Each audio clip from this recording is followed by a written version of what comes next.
Assalamualaikum warahmatullahi wabarakatuh.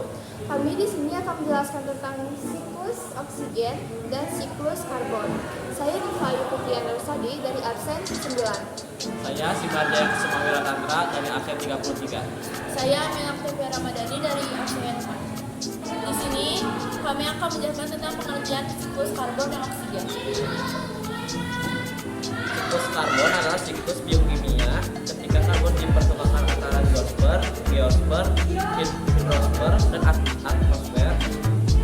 Objek astronomis lainnya dan bisa jika memiliki siklus karbon yang hampir sama, meskipun hingga kini belum diketahui. Dalam siklus ini terdapat 4 reservoir ketika karbon utama yang dihubungkan oleh jalur pertukaran.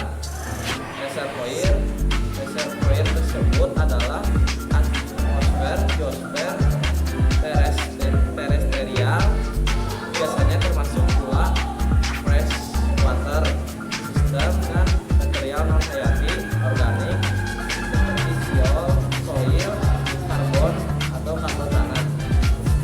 Lautan termasuk karbon anorganik terlarut dalam biota laut, hayati dan non hayati, dan sedimen termasuk bahan bakar fosil.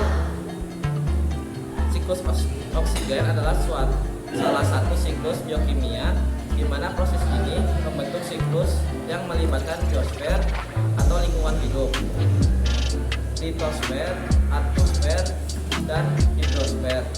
Siklus ini menggambarkan proses pertukaran dari oksigen dalam bentuk gas CO2 yang terdapat di atmosfer dan oksigen yang terikat secara kimia dalam CO2, H2O, dan dari bahan organik lainnya. Selanjutnya di sini akan menjelaskan tentang siklus karbon dan oksigen. Tahap-tahapannya. CO2, karbon atau karbon dioksida yang berada di atmosfer berasal dari berbagai aktivitas manusia. Saat ini seperti dalam kegiatan industri. 2. Karbon yang ada di atmosfer akan terikat oleh tumbuhan untuk melakukan proses fotosintesis. Yang ketiga, hewan mendapatkan kebutuhan karbon yang berasal dari tumbuhan melalui rantai makanan. Dimulai dari herbivora yang memakan tanaman, kemudian karnivora yang memasak herbivora seterusnya.